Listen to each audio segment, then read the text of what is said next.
But if you really go purely into the scientific evidence and then you try to explain the interconnectivity of certain biological processes, people kind of clock out, including sometimes myself when I review my own footage. I'm like, oh man, this is kind of boring. So I'll throw in a joke, mix that in, and then you're awake again. Right, like that peptide you discovered that puts 4 inches on your penis. We're going to talk about that later.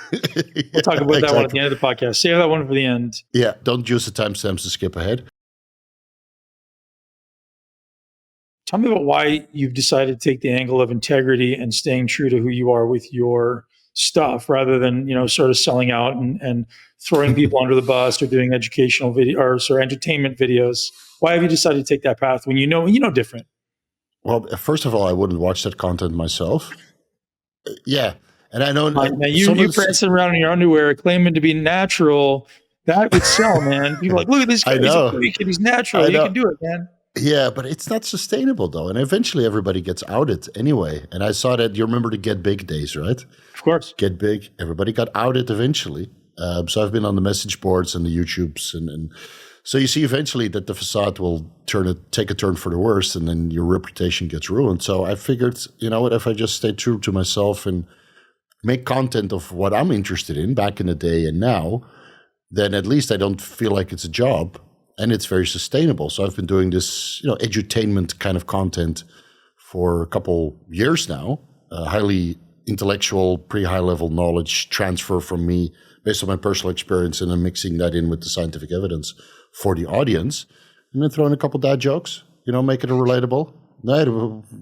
Whether that's about penises or farts and that kind of stuff, to kind of make it a little bit more relatable, because sometimes the scientific evidence is kind of boring, but if you bring it down to a level that everybody can relate to it, then it's more fun. So I script the jokes in, to make it more fun. So there's probably like 90% of the world that just wants to be entertained. They don't want to use their brain.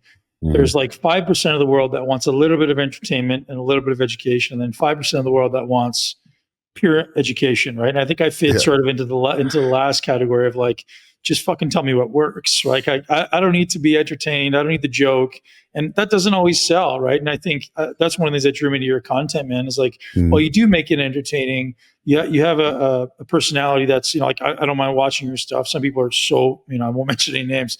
Rhonda Patrick, she's brilliant, man, but she just like stands in front of the camera and reads research studies. I was like, man, like. So some of those educators are a little bit monotonous, and they could do well with some lighting up the mode. Maybe need a glass of wine just to get started. Break up the day. Or a co-host. I think about it all the time. Like, I do really well having a dynamic conversation. Me standing in front of a camera, I kind of do the same thing. I'm like looking at the camera. I'm like, this is terrible for me. Yeah. So it's fun though. I got used to it. So in the beginning, it was terrible as well. And then I sat down on my couch. I would just answer questions that I got on Instagram. And then over the course of a couple of years, I got a little bit more dynamic, a little bit more energetic. And then again, nowadays, I script everything out so I know what to do. And then every couple of minutes, I put in something that's relatable, because otherwise people doze off.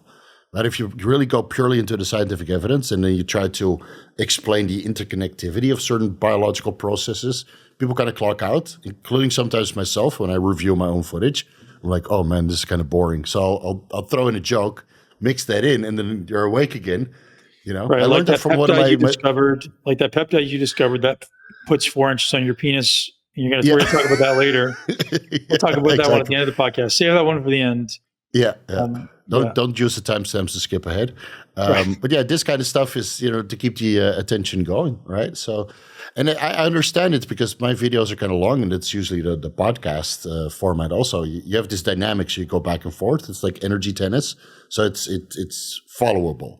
But if you sit there by yourself and you ramble for 1.5 hours straight, you need to put in something to make it, to keep the ball rolling, because otherwise, So when I was 17 years old, I started bodybuilding. When I was 18, I started hearing about steroids. I didn't know anything about it. When I was 19, I considered doing my first cycle, and I had absolutely no information as to where I would look, who I would learn from.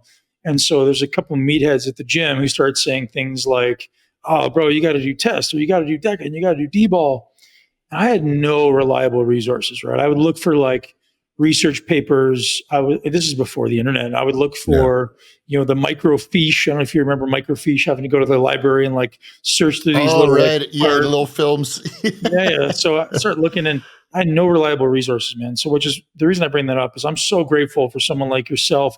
And there's a couple other really good guys in the space who are doing really good educational stuff for these young and not young men and women, maybe between, say, 18, don't do steroids if you're 18 years old, please, and say, 50 years old, and or even 60, helping us understand what hormones are and how they interact, what the research actually says. Because for a long time, at least from what I could see, there wasn't a huge amount of research, and certainly there wasn't anyone, summarizing the research in a way that was like, oh, I can actually understand what the hell this is saying and how this is applicable.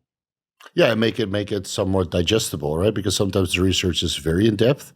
So I try to make it a little bit digestible and relatable for people with my own personal experience. Because again, like you said, we made so many mistakes early on because we didn't know. And even now, when I look at some of my older content from 3 years ago, 5 years ago, there's some more nuances that I learned, and then I feel like updating those videos, right? So I just make the same video, but with updated information, what I learned in the meantime.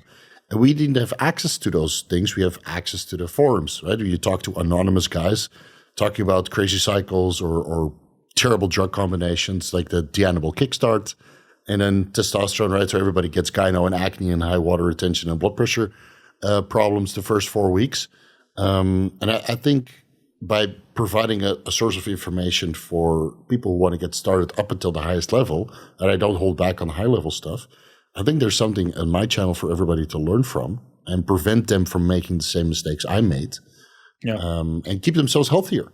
Yeah, we didn't know about blood pressure management or sustaining our fertility or looking into organ health. Nobody talked about doing blood work. And now I talk about blood work more often than the drugs, and people get sick of it.